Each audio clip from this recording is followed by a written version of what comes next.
Nosotros vivíamos en el Chile de dictadura, pero no nos interesaba la manera en la cual muchas miradas artísticas se referían a la problemática de tener un dictador.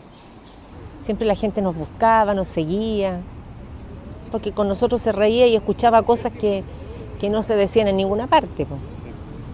Era decisión, absolutamente, o sea, de llevar el teatro a la gente. Bueno, el hecho ya de intervenir el espacio público ya es una acción política. Teníamos una máxima, que era que nuestra herramienta era el teatro, nuestra arma era el teatro.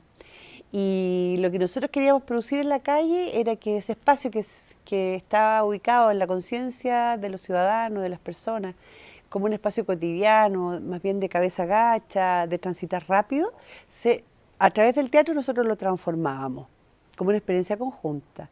Entre ellos y nosotros transformábamos ese espacio en un espacio de diversión, de encuentro, de alegría, de reflexión. Y esa era nuestra misión. Vamos a la calle para decirle a la gente en la calle lo que todos pensamos en la calle. Que a lo mejor no lo dicen, pero todos lo pensamos, entonces como la revelación. Eso también porque hicimos teatro callejero en esa época, claramente. Lo que no quita que se haga teatro callejero cómico, gracioso y leve, y sin ser grave, ¿ya? Pero no hay mucho. Encuentro que hay algo muy hermoso en la intervención del espacio público, en que no solamente vivamos para trabajar, en que también podamos... para mí es una forma de transformar la realidad, ya que pongo arte y cultura donde no la había. Y el impacto es inmediato, los rostros de los niños es inmediato, la gente te lo agradece, es muy hermoso.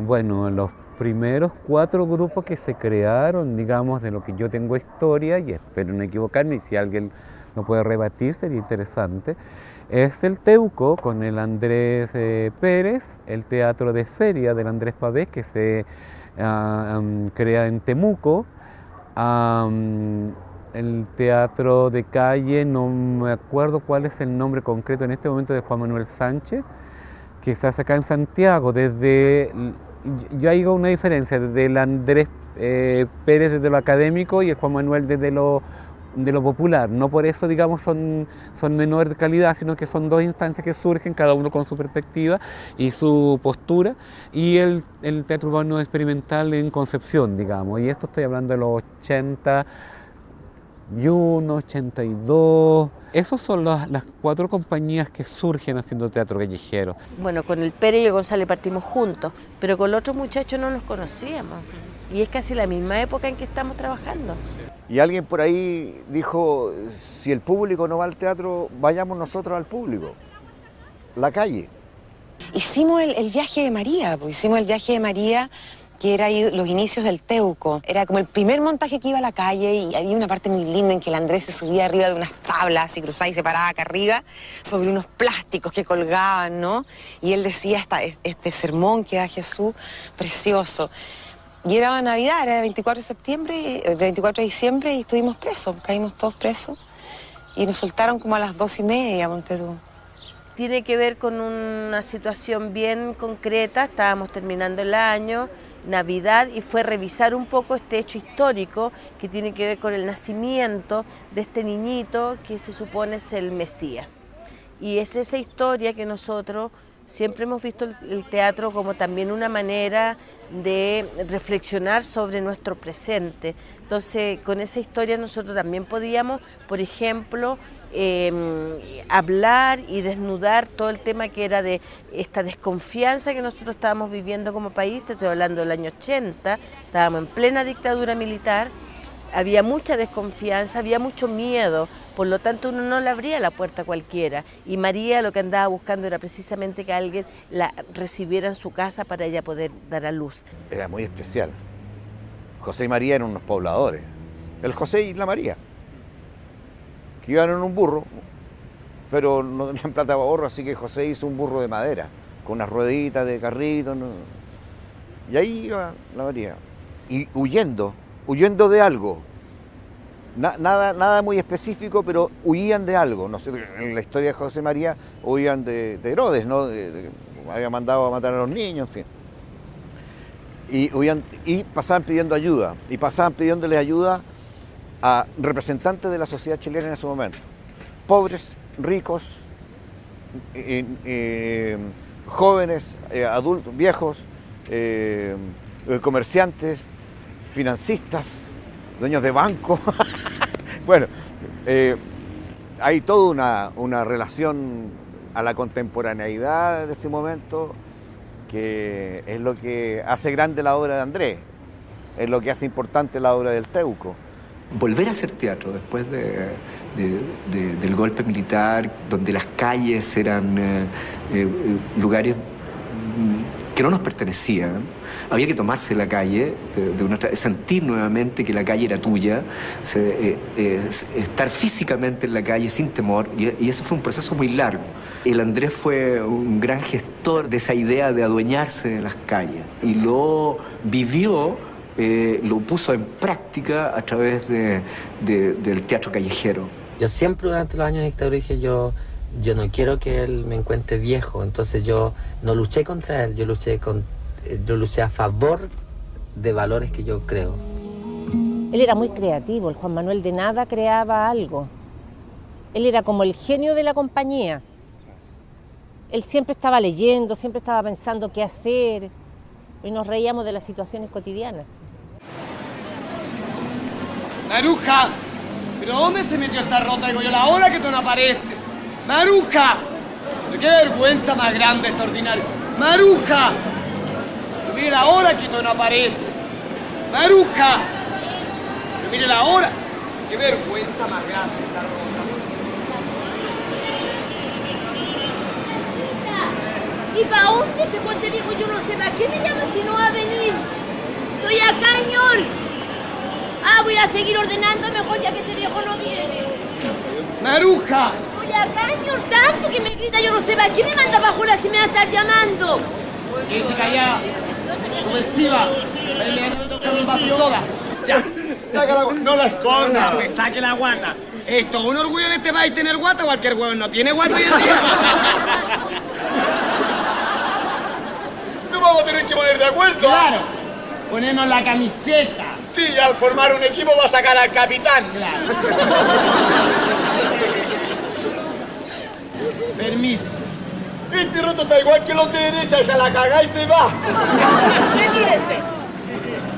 Hola, monumento a la inflación. Hola, flacuchento, irresponsable y llorón. Con ese cintillo pareces Cleopatra de campamento. Y a ti esa pinta no te asienta para nada. Así empezábamos nosotros y ahí se empezaba a juntar la gente. Cuando ya la gente estaba junta, empezaba el diálogo, que generalmente era cómico. Una vez saliendo de la escuela, uno de los grupos que armó Andrés, que armamos con Andrés, que se formularon en ese momento, fue el teatro callejero. Nosotros, particularmente yo, participé en una experiencia con él en lo que se llamó la obra Bienaventuranzas, que fue una obra que hicimos para la Navidad. Eran épocas en que había que inventar la manera de poder expresarse y hacer cosas, pero eso dio como resultado esta obra de teatro callejero que era La Bienaventuranza, que era con zancos. Estamos hablando de la época que no existían los zancos, que no habían saltimbanquín en la esquina, ni estaban las escuelas de circo, sino que era más bien una cosa muy novedosa. Hice mis propios zancos y empecé a practicar, aprendí a andar solo en zanco en el Campo Oriente y empecé a practicar y por ahí me fui metiendo y desarrollando, investigando. Después se armó un grupo de personas que empezamos a trabajar en eso, donde estaba Jaime Lorca en un principio, después estaba el Boris Cuercha, el Cuti Aste, y de ahí sale el Teatro Provisorio, que es nuestro primer proyecto de compañía, y hacemos nuestra primera creación, que es El Rey de los Pájaros, que es un espectáculo de calle, que se dio en Santiago de Chile y se dio en Buenos Aires también. Vivimos un mes pasando el gorro en Buenos Aires.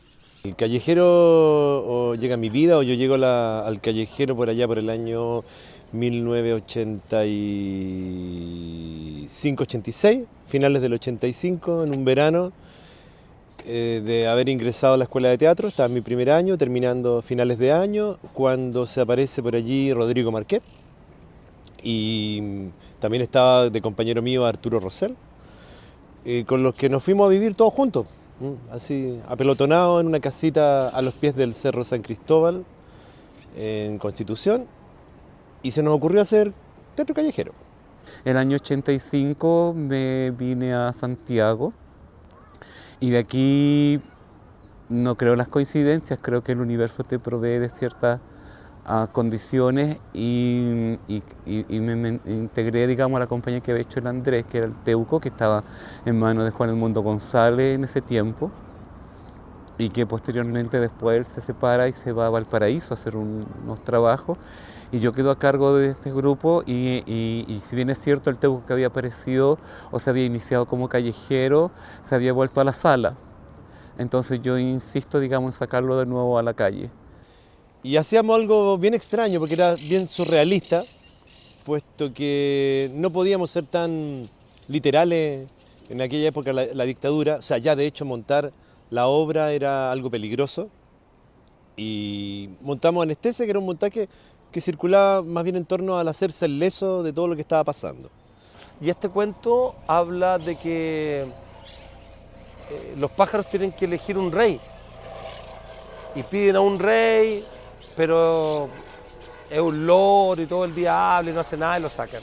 Piden a otro y no sé qué, hasta que finalmente piden un águila, que obviamente los tiene. Entonces era una metáfora perfecta para el mundo que nosotros vivíamos y también diciendo que nuestra responsabilidad que las cosas estén como están. Y luego con el mismo Rodrigo, más tarde montamos El pájaro azul de Metterling. Y eso sí contó un poquito más de apoyo porque se trató de un cofinanciamiento de la Municipalidad de Las Condes. Entonces giramos por todas las plazas de Las Condes. No se dieron cuenta que le metimos gato por liebre porque finalmente estábamos atacando al gobierno de la época y le dábamos duro al gobierno de la época, financiado por la Municipalidad de Las Condes. Así que ese fue un balazo.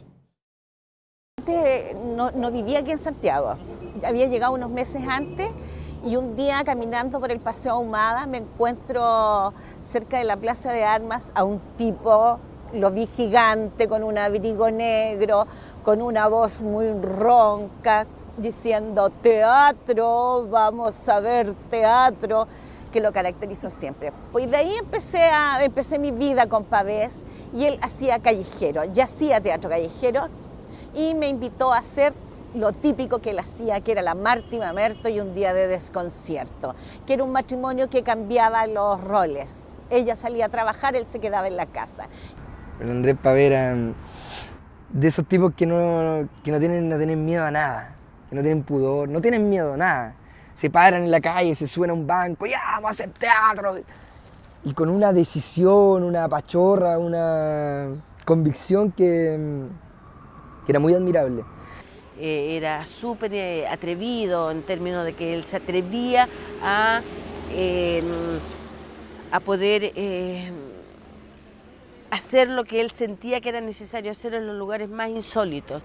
Y a él sí se le ocurría, por ejemplo, estar afuera de la Moneda, y lo podía hacer. Y tiene que ver con una mirada más ideológica también. Él era de lo más chistoso, porque él aplaudía, juntaba a la gente y le decía, acérquense. Como la gente no le entendía, porque la gente de repente es media tímida, le hablaba en portugués.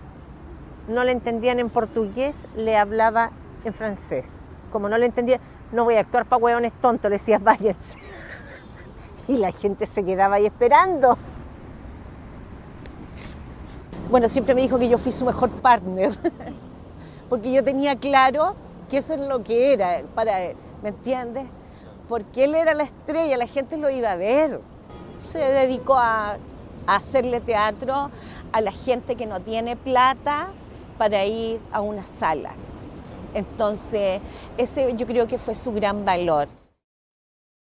estaban por nada, para nada, desde nada hacia nada.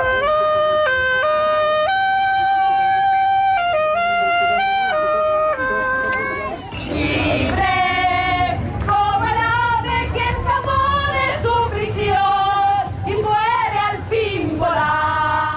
Todo nace del Andrés en general, e incluso partió el trabajo con una pregunta que él hizo al grupo que era ¿qué significaba para cada uno de nosotros todos estos años?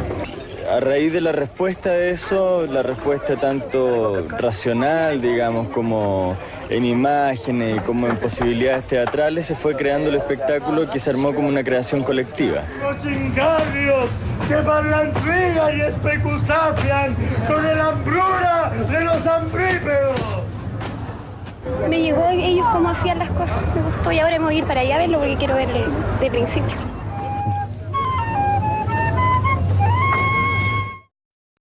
Bueno, montamos en algún momento con un grupo de amigos, ex compañeros de escuela de teatro, algunos iban un curso más abajo, qué sé yo, Vida, Suerte y Regreso del Teniente Bello, un montaje también nocturno, ¿ya? Y eso lo aclaro porque efectivamente cambiaba muchísimo la puesta en escena de algo nocturno, que además implicaba tener algunos foquitos, algún medio de iluminación, o siempre estar debajo de algún foco, o bien colgarse a la luminaria de las plazas, cosa que aprendimos con el tiempo.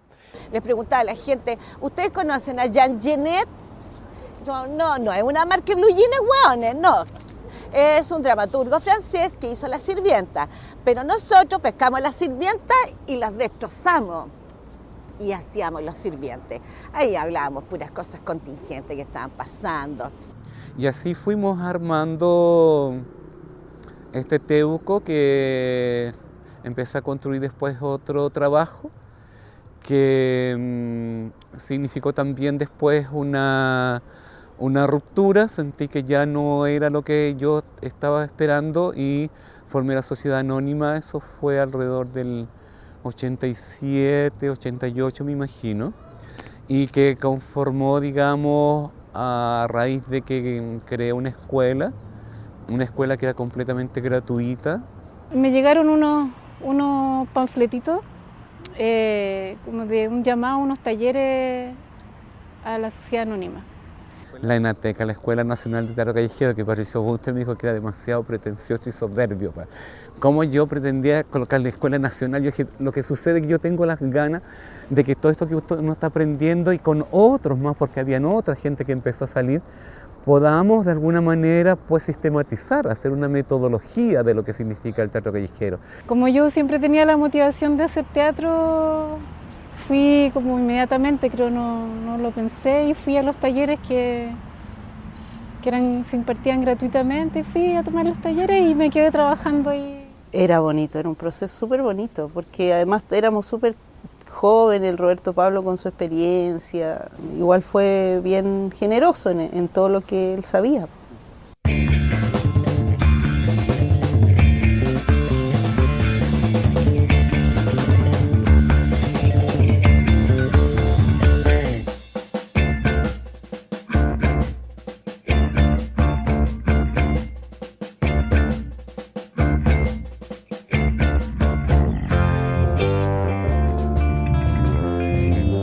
Pasaste la película era un mensaje súper latinoamericanista y que partía desde de contar cómo había sido la conquista. Era un trabajo que intentaba pues dar otra visión de lo que siempre te contaron en la clase de historia, ¿no? Y que duraba 1 hora y 15. El mensaje final del Te pasaste la película era como de unirnos como pueblos latinoamericanos, hermanos. De hecho, terminamos con una canción, cantando todos juntos. América Latina tiene que ir de la mano, por un sendero distinto, por un camino más claro.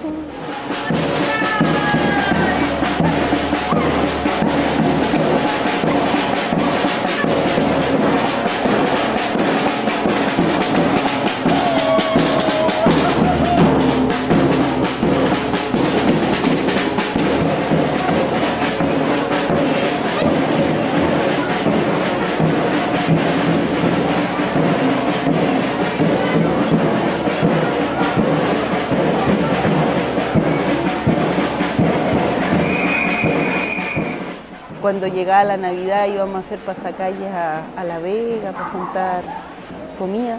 Entonces la gente nos daba frutas, verduras y de ahí nos hacíamos los tremendos pataches, la cena navideña para nosotros.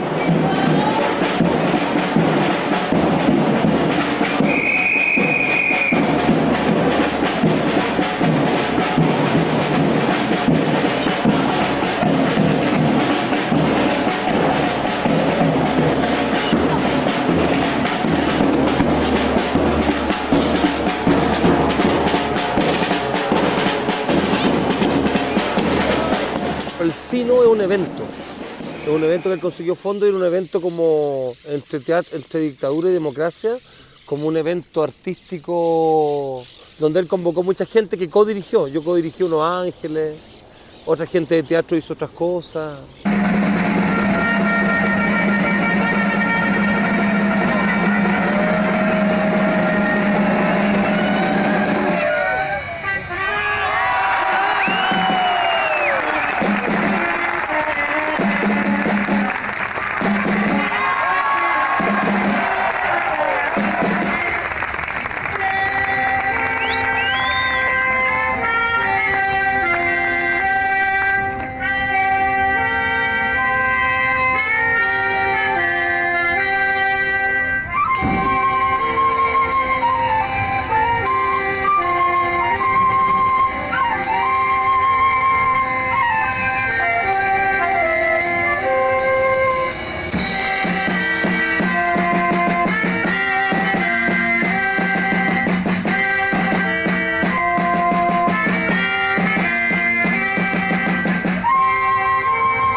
Aparece Mauricio Celedón y yo asisto a los talleres de él y de ahí él me selecciona como para participar en el primer montaje de lo que después se llamaría el Teatro del Silencio. En ese momento todavía no tenía nombre y se montó Transfusión. Mauricio también volvió en una época en que ya Pinochet se había ido, entonces ya estaba la posibilidad se estaban abriendo las puertas, digamos, como a la expresión artística, a la expresión de todo tipo en realidad. Entonces eso también ayudó.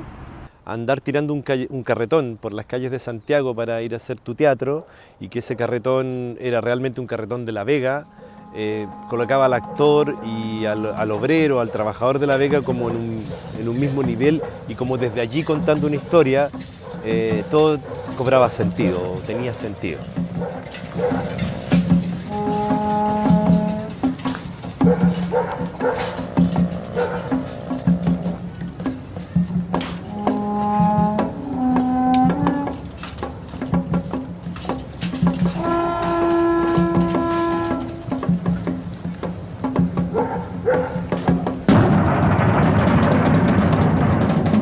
Y dimos una función en la Plaza Constitución. Yo creo que fuimos el primer callejero en la Plaza Constitución en democracia. Claro, si uno lo empieza a revisar así, efectivamente, fuimos el primer callejero o el primer espectáculo en democracia.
se hizo un taller que fue el primer taller de circo que hizo Pablo Potoczniak y el Camilo Prado, que eran cabros que habían estudiado en Francia, habían aprendido malabar y algunas técnicas, hicieron un taller. Y la finalización era que cada uno hiciera un número, o podía ser de pareja, y los entrecalle hacían la música del número, un poco improvisado también. Se hizo la muestra, todo, y dentro de este taller se armó un grupo que decidieron hacer un número que tenía malabares, pero que en el fondo era una historia, pero que no tenía ni pie ni cabeza, era como un chascarro, ¿cachai? Pero era muy divertido. Ahí empezamos con la sangre pata, empezamos a ensayar, dijimos no, pero esto tratemos de darle un poco de historia a esta secuencia de imágenes tan locas, cosa que nunca nos resultó, ¿eh? Siempre la sangre pato fue una cosa como bien loca, así. Para carrocería era como el encargo era también era llamar la atención, o sea, que había que llamar la atención fuera como fuera, hay gente que estaba pasándolo bien en restaurante, en un bar, dentro de un espacio cerrado, digamos, que podía ser un restaurante o un bar, porque era pasarlo en una esquina de la zona de Bellavista.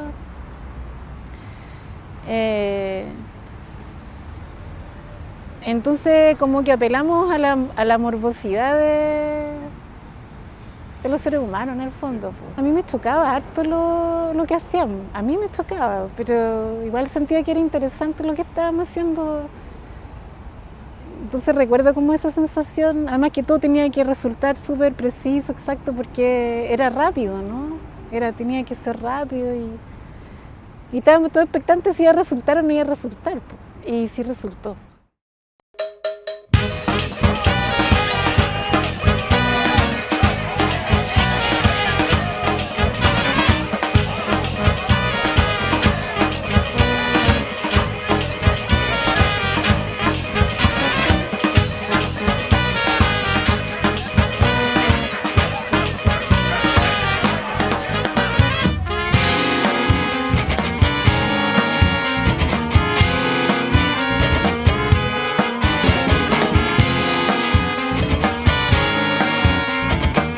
En el año 97, no sé, habían pasado menos de 10 años de que había terminado la dictadura y habíamos pasado el proceso de transición democrática y nosotros teníamos la inquietud de que nos estaban pasando muchas cosas a nivel de intervención de los espacios públicos desde la instancia teatral.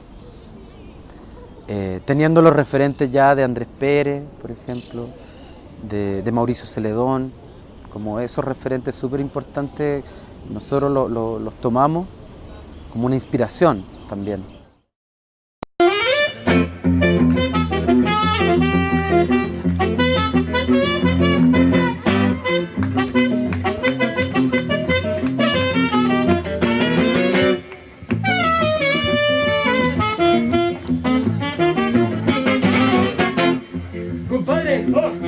¿A dónde está el patrón? Ah, mira, está allá al lado de los ciruelos, allá al lado de la banderita blanca, ya está Paco, papá. Gracias.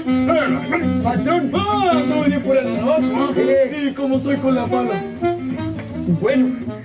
La Patriótico se fundó el año 2002 para hacer un teatro con un perfil crítico, social, que fuera asequible a todo público y que pudiéramos un poco salirnos de los círculos teatrales más herméticos y llegar a un público mucho más transversal.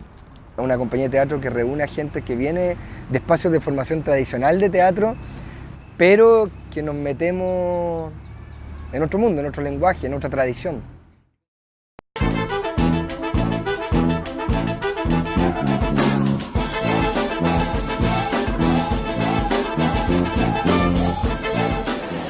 Bueno, trabajar en la calle es muy difícil.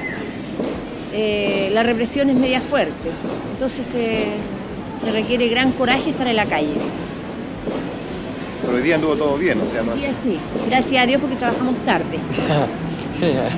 Que realmente no habiendo presión en la calle uno tiene la libertad, porque son los momentos cuando no está las guardias civiles acá. Guardia civil. ¿Cuál es la reacción del público? Excelente. Es buena. No ha tenido problemas, ¿no? O sea, aparte de caer unas veces preso. Pero eso cae todo el mundo preso. O sea, es el riesgo que se corre estar en la calle. Claro. Sí, sí, varias Aquí en veces. Chile nos quieren a nosotros. Nos aman, nos requieren. Nos requieren de a uno de repente. Era casi un teatro de guerrilla, ¿no?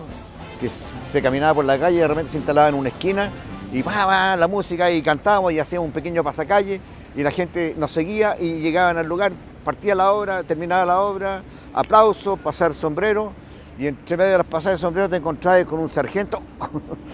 Para hacer teatro callejero no se pide permiso en la municipalidad de ninguna parte.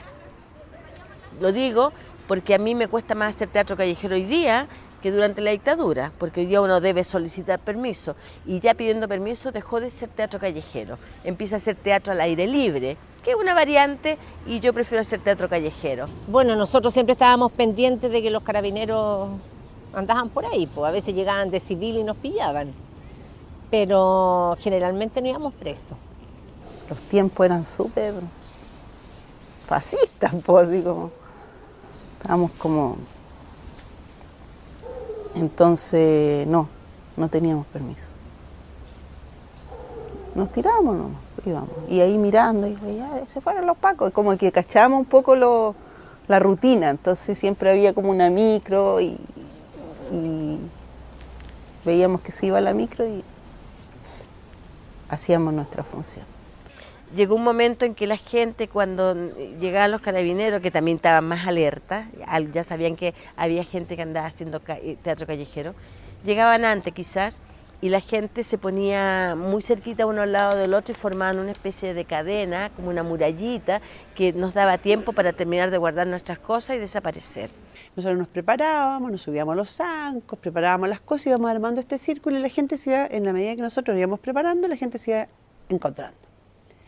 Partíamos la obra y en el caso que llegara la policía, que creo que en todas las funciones llegó la policía, nosotros deteníamos la acción en cualquier situación en que estuviéramos. Si nos estábamos preparando o si estábamos actuando, deteníamos la acción. Y cada uno de nosotros establecía un contacto visual o energético con algún grupito del público. Y en vez de avivarlos, les decíamos... Íbamos a hablar con los carabineros y ahí la conversación con ellos era no ideológica. No era, oiga, lo que pasa es que el teatro es muy importante para la cultura de un país, la raíz. No. Era, oiga, nos queda nada. Mire la gente que está súper entusiasmada. Nos queda súper poquito para terminar la obra. Uno de los logros más grandes de Bienaventuranza es que siempre lo logramos. No sabían cómo pasarnos, si por comercio ambulante o por desorden en la vía pública. De desorden en la vía pública no habían destrozos que pudieran comprobar el desorden en la vía pública. Y en el caso del comercio ambulante no había una mercadería tangible, porque nosotros estábamos entregando una mercadería, de hecho pasábamos sombrero y nos daban plata, pero era teatro. En realidad nunca nos hicieron nada, nos amenazaban nomás, nos llevaban presos, teníamos que pagar la multa, comprobaban el domicilio, pero... Nunca fue más allá, no nos encontraban peligrosos. Hacia el final, que creo que fue una de las razones como fuerte que influyeron en la desaparición del grupo inicial, fue el acoso de la CNI, eso fue pesado. Porque estábamos presentando una lucha artístico-cultural a la dictadura y ellos no tenían las herramientas como para reprimirnos, herramientas que ellos conocieran para reprimirnos o para acallarnos. Y era algo que se estaba sabiendo. Paralelamente a nosotros habían otras compañías de teatro que estaban haciendo un poco la misma labor. Y ese yo reconozco que me cagué de miedo. Me cagué de miedo. En un principio nosotros acudíamos al espacio público. Muy pocas veces tuvimos problemas con la ley. pero generalmente, y eso también lo hacía muy adrenalínico, como vamos, y intervenimos, lo hacía mucho más potente, más subversivo también, no pedirle permiso a nadie, sino que por el derecho solamente de ocupar los espacios públicos, y esa era la premisa. Mauricio Celeón una vez estaba entrando a la Plaza de Armas a dar una función con un papel que lo utilizaba hace un mes a hacer algo en el Parque O'Higgins, ponte tú, y la policía, confrontaba a la policía en términos de que llega él con sus carretones, transfusiones, esa era la obra, con sus carretones y sus cosas. Hay 1000 personas mirando y está la policía y ¿qué? ¿Disolvemos esto o los dejamos actuar? Mira, es bien complejo y flexible. En el estricto rigor nosotros, por el tipo de formato y de volumen con el que trabajamos, la gran mayoría de las veces tenemos permiso para hacer nuestro espectáculo. Pero en Chile la weá funciona a la media. Una vez que tuvimos un problema, nos detuvieron hace muchos años cuando fue la PEC en Chile, que vino George Bush y no se podían hacer ningún tipo de manifestación pública, y nosotros lo hicimos igual y corrimos el riesgo. Se llevaron a mucha gente presa, ¿sabes? Muchos músicos que le requisaron instrumentos, perdimos instrumentos.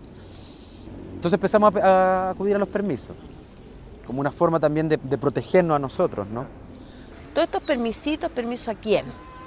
¿Por qué? Compartir belleza, ¿desde cuándo hay que pedir permiso?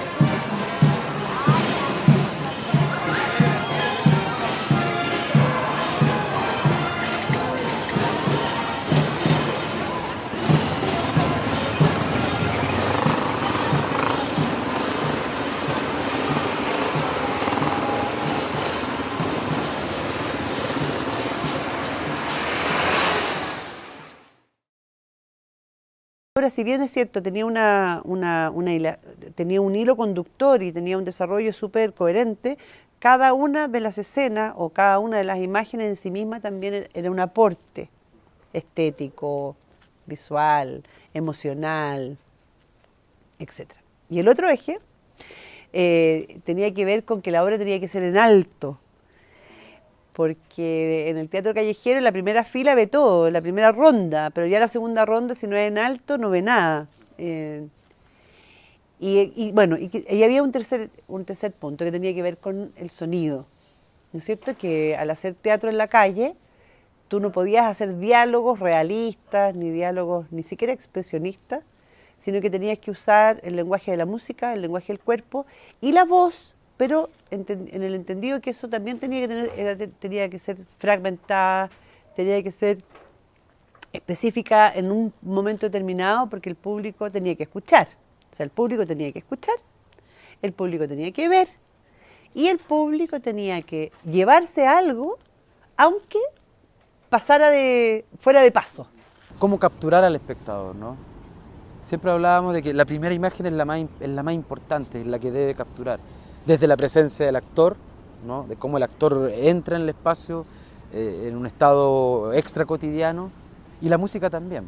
La música acompaña ese estado, de generar ese estado para que se produzca el hecho teatral.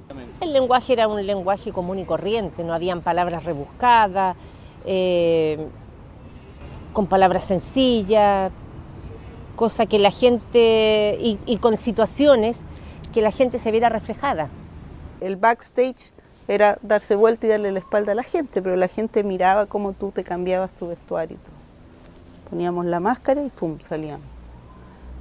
Y se llenaba, era bonito, era súper como motivador también. Y además que nosotros nos creíamos harto el cuento, como el mensaje político que estábamos diciendo. Nuestro elemento principal era el cuerpo. O sea, el cuerpo era nuestro edificio teatral.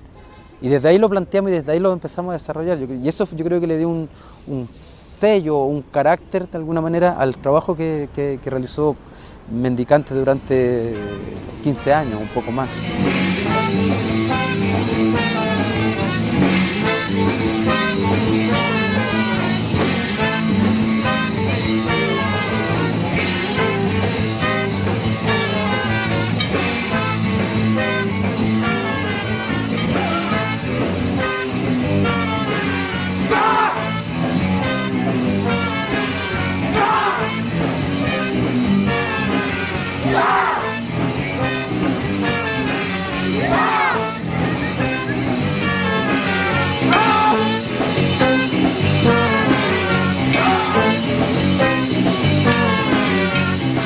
es verdad y funciona, o no es verdad y no funciona.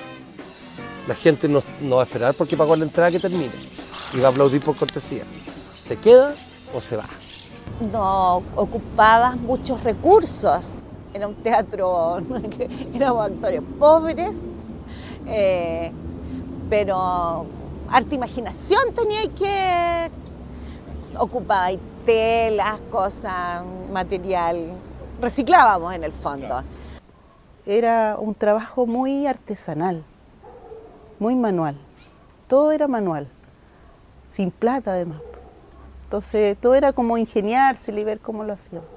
Una característica estética de lo que nosotros hacíamos, que teníamos que ver con las telas, con los colores, con la presencia muy fuerte de lo latinoamericano, con la presencia muy fuerte también de lo que es como la imagen de, me acuerdo muy claramente, de las mujeres lavando en el río, de las mujeres sembrando, de los hombres cosechando, o sea, todo lo que tenía que ver con la labor, con los oficios más relacionados con el campo. Por lo menos en las dos obras en que trabajamos apareció muy fuerte eso, más que el hombre de la ciudad, el hombre de la oficina, el hombre tecnológico, el hombre mecanizado.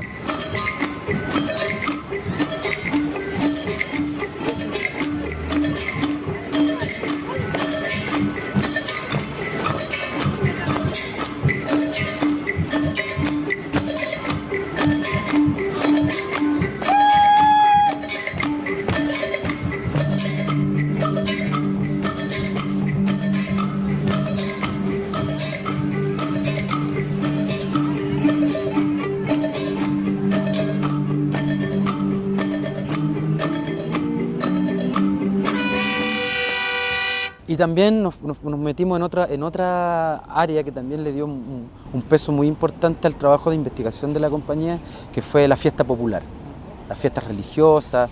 Empezamos a asistir a las fiestas populares, a los carnavales, a las fiestas religiosas de la Tirana, por ejemplo, a los bailes religiosos de los chinos acá en la Concagua.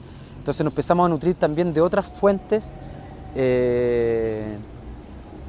preteatrales, por así decirlo, que son elementos y herramientas que nosotros empezamos también a tomarlas como parte del fenómeno de lo teatral. Llegamos a la conclusión de que tenía que ser piezas cortas, porque era un público en tránsito, por lo tanto, para que se quedara a ver la obra completa o lo que nosotros queríamos decir de manera completa, no podía acceder a los 15 o 20 minutos. Y la gran discusión que teníamos con el Andrés Pavés, que hacía también Callejero, y con el Juan Manuel Sánchez, era que tenían que ser supuestamente cortas. La gente, decían ellos, postulaban, no puedes tener más de 12 a 15 minutos porque se pierde la atención. Y yo decía que no. Cuando tú construyes una narración, por nuestra formación cultural en los lenguajes audiovisuales, por la predominancia del realismo en el teatro durante siglos, la tendencia natural, creo, de la mente es a pensar las cuestiones, las narraciones, los relatos, los sucesos, como una acción realista. Tomar distancia de eso y tratar de pensarlo a nivel visual, a nivel poético, a nivel de imágenes, y luego traspasarlo al cuerpo en un gesto, yo creo que es el gran desafío para la gente que hacemos calle. Es más fácil en ese sentido prender la tele. Eso es cotidiano, ahí tienes realismo. Entonces nosotros teníamos que tratar de que esto fuera tan maravilloso que la persona que iba a hacer un trámite se detuviera a mirar lo que estaba viendo y se quedara hasta el final. Entonces ahí nos empezamos a dar cuenta de un montón de elementos, de lenguajes que tienen que ver con nuestra manera de hacer teatro hasta el día de hoy. El teatro que callejero aparece lo carnavalesco, ¿no? No siendo carnaval, pero sí aparece el fenómeno festivo. Y de alguna manera Mendicante trató también de exprimirlo, de imprimir ese concepto.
diría que es el elemento, la herramienta que hace el primer llamado.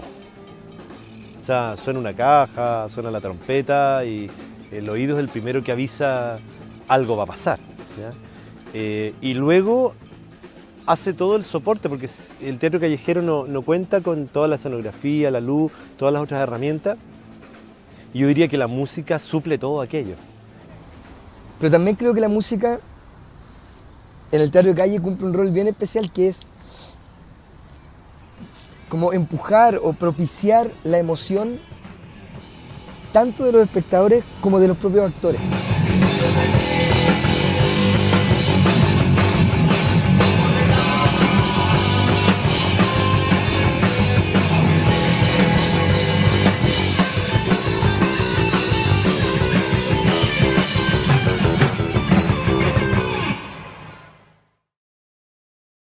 No habíamos hecho calle, por lo tanto era como acá y llegamos a un lugar y decíamos, sí, aquí puede ser, no, mejor que no, porque supongamos, está el árbol y a lo mejor, sí, un poquito más allá, y vamos más allá, no, es que acá hay mucho ruido con las micros, no, es que acá está una vitrina, y era sencillamente nervio, temor de asentarnos en un espacio para poder empezar a hacer el trabajo. Nosotros hicimos de la calle nuestra rutina diaria. Juan Manuel, al menos, que él fue el que creó la compañía. ¿Cómo instalamos nosotros también en el espacio callejero otra realidad? Siempre pensar que es otra realidad, aunque queramos ser reflejo y mostrar al espectador esto es lo que pasa, esto es lo que está sucediendo, pero a través de un hecho poético, de transformar el espacio público en un espacio poético. La calle es un cuadro que ya está pintado. Es un lienzo lleno, saturado de signos. Por lo tanto, todo el signo que tú pones en la calle compite contra esos otros signos y a la vez dialoga. Y entender eso, entender el espacio público como un espacio en el que uno puede resignificar esa realidad que ya está con la instalación de nuevos signos, yo creo que es el gran aprendizaje de estos 12 años de teatro callejero. Aprendimos que la calle es pura verdad, que en una sala está el silencio del espacio, está el silencio de la iluminación, está el silencio de las voces. Y yo tengo un ambiente controlado, pero en la calle, para instalar el espectáculo, tengo que ser mucho más que todo aquello y generar el silencio, la concentración, la atención, que yo al asumir mi rol de actor, haciendo bien mi trabajo, el público asume su rol de espectador y como que mágicamente se crea el fenómeno teatral y aunque no está, no necesito el edificio, ¿no? Pero aparece el fenómeno teatral. Una vez estábamos en una función en la Sociedad Anónima y había una compañera que hacía como una machi, no me acuerdo, pero hacía como, invocaba a los dioses, ¿no? Y estaba con fuego, pues en un círculo de fuego, y estaba ahí, y de repente ¡fum!, se le prendió el traje. Y ahí, pues, y la gente horrorizada y todo, y nosotros apagamos el fuego, la apagamos a ella, obviamente ella no se quemó, no le pasó nada grave, y seguimos nomás, había que seguir. La gente interviene, opina, y eso es muy rico sentirlo cuando nosotros hacíamos las intervenciones. Yo nunca en la sala he escuchado a alguien del público exclamar algo, en la calle permanentemente.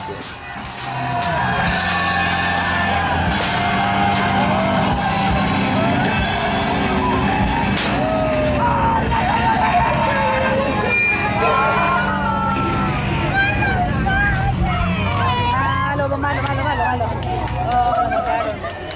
Terrible.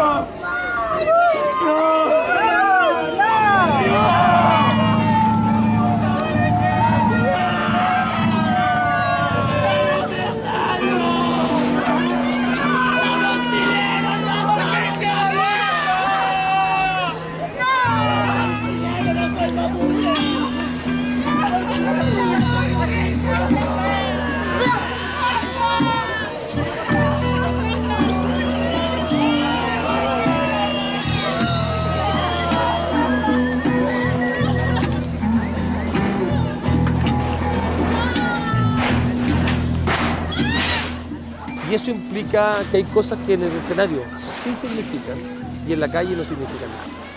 Y como nuestra tarea es generar significado, por gestos, por textos, por palabras, por coreografía, por lo que sea, naturalmente hay teorizando, por así decirlo, hay una diferencia muy radical.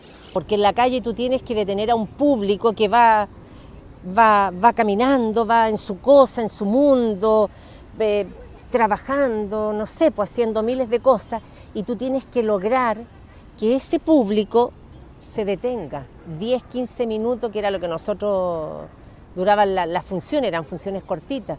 Entonces lograr mantener la atención, que tu voz llegara a todo ese público, es difícil. Como el 90% de la gente que nos ve en la calle nunca ha ido al teatro, en ese sentido entonces es muy fácil también, o sería muy fácil, ¿no es cierto?, entretener. Entonces yo me doy cuenta que el peligro y al mismo tiempo el desafío es el rigor máximo. Ya siempre frente a lo que nosotros hacemos, exigir absolutamente, exigirnos a nosotros. La velocidad con que va el montaje de calle es otra, totalmente. No tiene tiempo para un psicologismo. Para la poesía sí, en ambos casos, pero no hay tiempo para la psicología. Cuando el espectador fijó una imagen que construimos nosotros en su retina, cambiamos por otra. Porque esa persona iba pasando y nosotros empezamos a hacer un espectáculo, pero no me venía a ver a mí, tal vez iba a hacer un trámite, tal vez estaba arreglando un problema, un documento, qué sé yo. Y en la medida que yo fuera capaz de mi trabajo, fuera capaz de tenerlo hechizado, capturarlo, él iba a quedarse, pero si bajo el ritmo o aburro o soy largamente discursivo, lo más factible es que se vaya. Pasar la gorra era un tema. Claro, nosotros vamos a la gente, pero también esperamos algo de la gente. El aplauso, la admiración, el dinero, el valor. ¿Cuál es el valor? Desde 100 pesos hasta gente que nos pasa 10 lucas, ¿cachai? Entonces tenía ese altruismo también, ¿no? Como, bueno, quizás no alcance para comernos un completo y tomarnos un chop. Por favor, cooperen, no se arranquen. Acá vengo, No se arranque. ¿Alguien sufre por cooperar? ¿Alguien está desesperado por cooperar?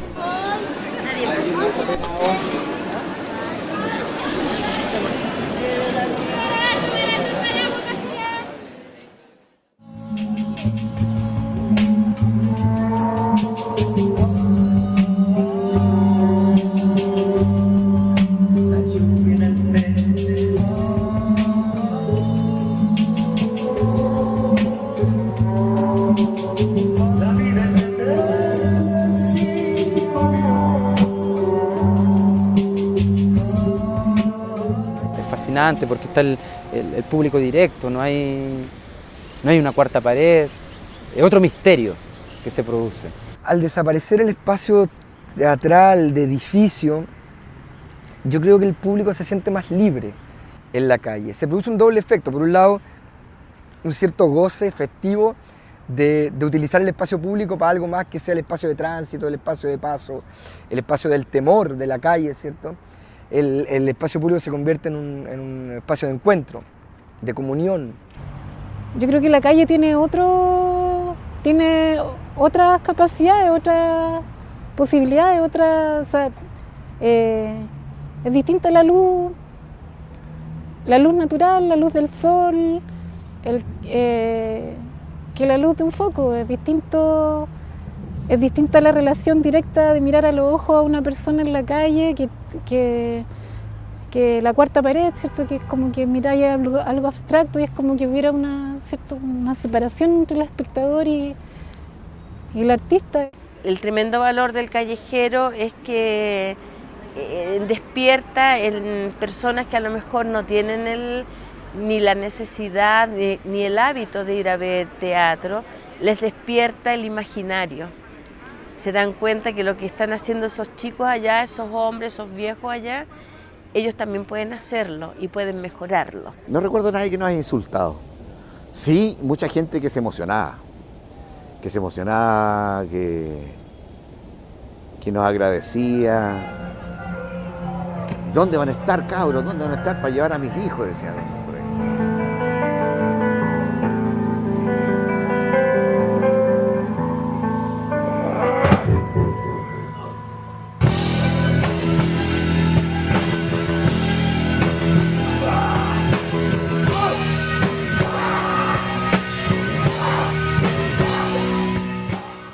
Yo necesito una respuesta de eso, no para mí, sino que para aquellos que lo hicimos, para aquellos que quedaron en el camino, para aquellos que no fueron reconocidos ni van a ser, digamos, nombrados, excepto como lo anecdótico. El Juan Edmundo González, el Juan Manuel Sánchez, que alguien diga quién fue, el Andrés Pavés y tantos otros más que tal vez incógnitamente y siguen siendo invisibilizados. El Juan Manuel era muy creativo, era muy simpático, Juan Manuel era un genio.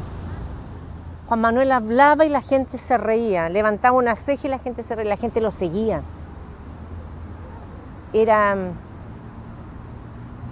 Le faltó un reconocimiento en realidad a Juan Manuel, le faltó. Él, yo creo que se murió esperando ese reconocimiento. No puede ser que desaparezca trozos de nuestra historia artística, de teatro de calle tan valiosa, y que quedan ahí en el olvido, que si alguien no lo rescatan, pareciera que después vienen otras generaciones a hacer todo desde cero. Y la idea es que la historia sea un proceso de acumulación, de experiencia y no un refundamiento sobre como base vacía. Así. Cuando hay mucho, y hay gente que ha dado mucho en la calle. Tampoco sirve que te llamen para que te hagan un galvano, no. Significa que esté dentro de la historia, dentro de que la gente que salga o esté estudiando en las escuelas sepa cómo fue el origen. La muñeca gigante no llegó por casualidad y además las calles no se abrieron con el Santiago a 1000. He escuchado a jóvenes que hacen teatro callejero que reivindican a estos señores de la muñeca gigante como los grandes creadores del teatro callejero, y eso primero es ignorancia, falta de información, y para variar tiene que ver con lo colonizado que estamos. Es más entretenido decir que los franceses, los españoles, no sé qué, que decir que eran unos patipelados, negritos, chiquititos, igual que ellos, los que andábamos haciendo teatro callejero, como don Luis Emilio Recabarren en su época, como la Nenea Aguirre en su época, como todos los compañeros que hicieron teatro callejero con una finalidad más bien de agitación política entre el año 70 y 73, y que se hacía en sectores poblacionales. Yo siento que las compañías de acá tenemos tanto que decir, hay tantas cosas que decir, hay que rescatar, hablar de la memoria histórica, de lo que está pasando, de lo que puede pasar, de las cosas que están en boga ahora. Estoy diciendo acá que hay un silencio que también es político, un silencio de la omisión, un silencio de la invisibilidad, un silencio del ninguneo, un silencio de la omisión. Y en ese sentido, háganse cargo, compañeros, háganse cargo.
En el momento que tú te encuentras y logras conmover al público, logras conmover a la gente, ahí cobra sentido lo que uno está haciendo. El arte, el teatro o la danza y todo el arte debiera estar siempre presente afuera de nuestra casa, en el pasaje de la población, en las plazas, en los hospitales. O sea, en todos lados, porque debiera ser parte de nuestra vida cotidiana. Voy a la calle porque me siento de la calle y quiero ser uno más de la calle y quiero decir eso que nadie dice. Ese diría yo que es como el juego que se produce en la calle. Algo que hay que reconocer es que el teatro chileno y el teatro de calle ha existido más allá de todo, más allá de los fondar, más allá de los FITAM, más allá de los municipios, más allá hemos dado la pelea hace mucho tiempo y hemos avanzado como sea. Encontrarse en la calle con la gente y decirle, mira, ¿sabéis qué? Tengo esto que decirte. Y la gente te lo acoge y se conmueve, o de repente no está ni ahí, pero ocurren cosas. Es importante como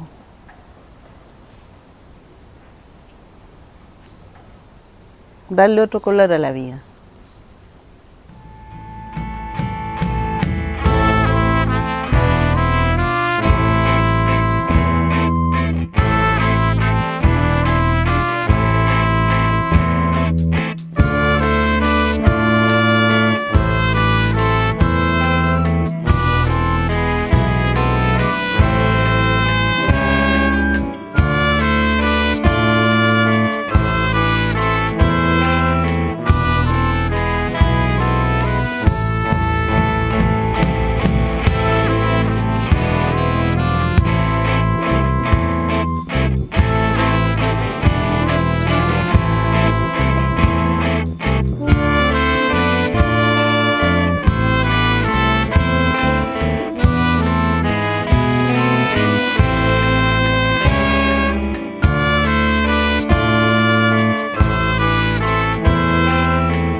Nosotros vivíamos en el Chile de dictadura, pero no nos interesaba la manera en la cual muchas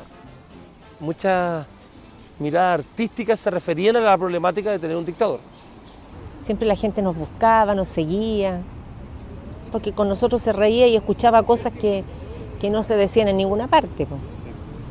Era decisión, absolutamente, o sea, de llevar el teatro a la gente. Bueno, el hecho ya de intervenir el espacio público ya es una acción política.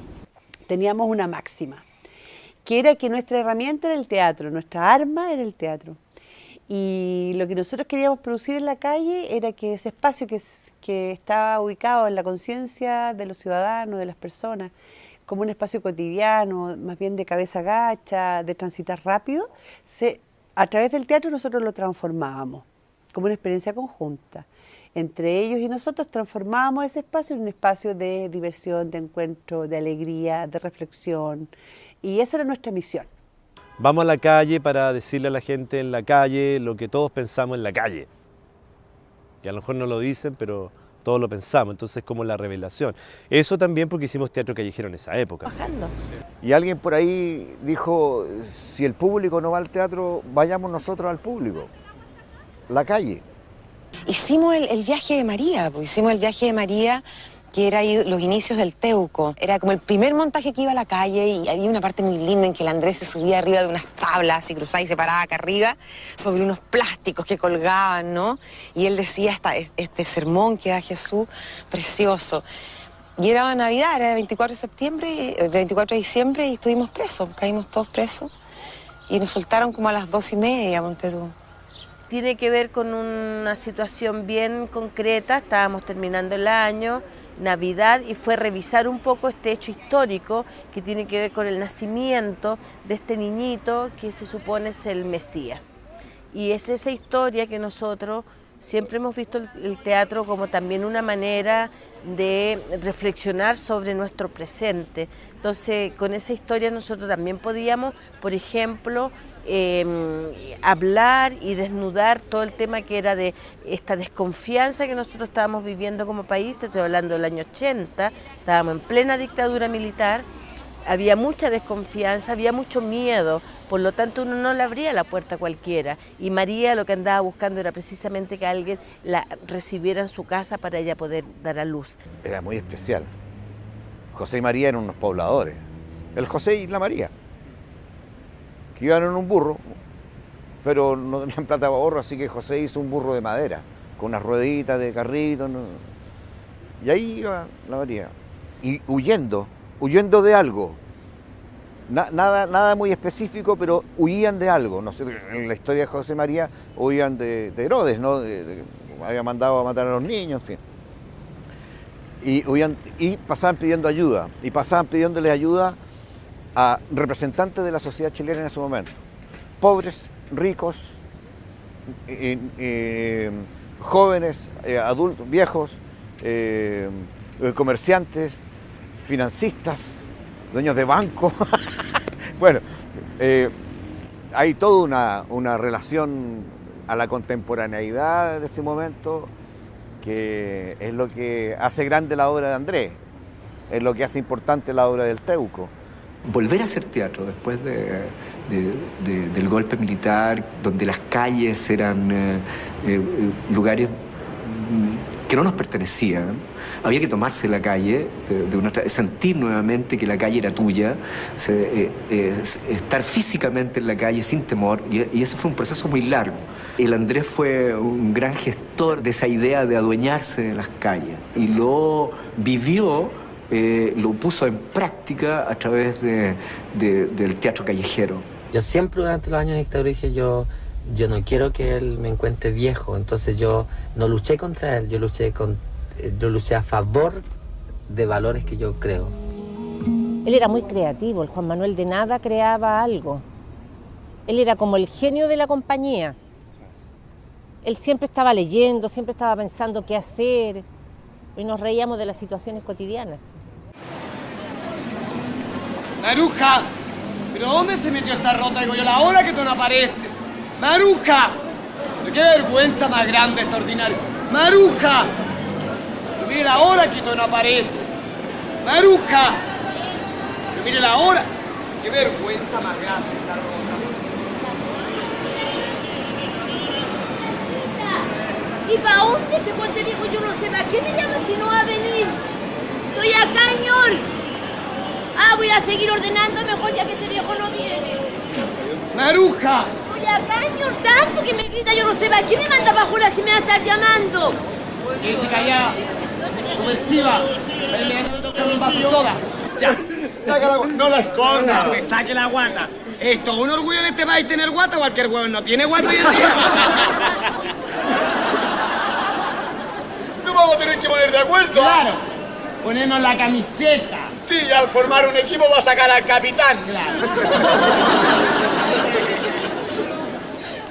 Permiso. Este roto está igual que los de derecha, hija la cagá y se va. Retírese. Hola, monumento a la inflación. Hola, flacuchento, irresponsable y llorón. Con ese cintillo pareces Cleopatra de campamento. Y a ti esa pinta no te asienta para nada. Así empezábamos nosotros y ahí se empezaba a juntar la gente. Cuando ya la gente estaba junta, empezaba el diálogo, que generalmente era cómico. Una vez saliendo de la escuela, uno de los grupos que armó Andrés, que armamos con Andrés, que se formularon en ese momento, fue el teatro callejero. Nosotros, particularmente yo, participé en una experiencia con él en lo que se llamó la obra Bienaventuranzas, que fue una obra que hicimos para la Navidad. Eran épocas en que había que inventar la manera de poder expresarse y hacer cosas, pero eso dio como resultado esta obra de teatro callejero que era La Bienaventuranza, que era con zancos. Estamos hablando de la época que no existían los zancos, que no habían saltimbanquín en las esquinas, ni estaban las escuelas de circo, sino que era más bien una cosa muy novedosa. Hice mis propios zancos y empecé a practicar, aprendí a andar solo en zanco en el Campo Oriente, y empecé a practicar, y por ahí me fui metiendo y desarrollando, investigando. Después se armó un grupo de personas que empezamos a trabajar en eso, donde estaba Jaime Lorca en un principio, después estaba el Boris Cuercha, el Cuti Aste, y de ahí sale el Teatro Provisorio, que es nuestro primer proyecto de compañía, y hacemos nuestra primera creación, que es El Rey de los Pájaros, que es un espectáculo de calle, que se dio en... Claramente. Lo que no quita que se haga teatro callejero cómico, gracioso y leve, y sin ser grave, ¿ya? Pero no hay mucho. Encuentro que hay algo muy hermoso en la intervención del espacio público, en que no solamente vivamos para trabajar, en que también podamos... para mí es una forma de transformar la realidad, ya que pongo arte y cultura donde no la había. Y el impacto es inmediato, los rostros de los niños es inmediato, la gente te lo agradece, es muy hermoso.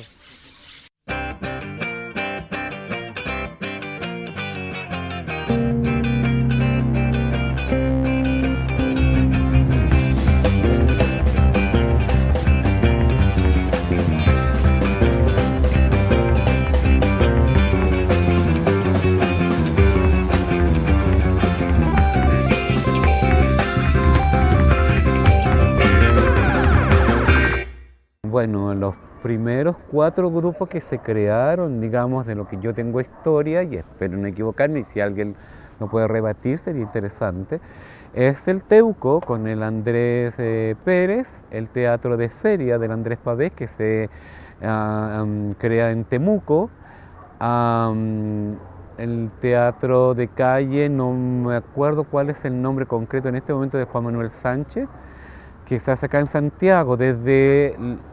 Yo hago una diferencia desde el Andrés Pérez desde lo académico y el Juan Manuel desde lo popular. No por eso, digamos, son menor de calidad, sino que son 2 instancias que surgen, cada uno con su perspectiva y su postura.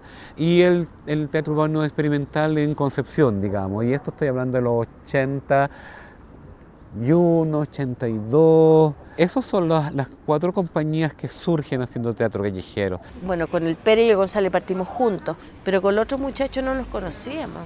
Y es casi la misma época en que estamos trabajando.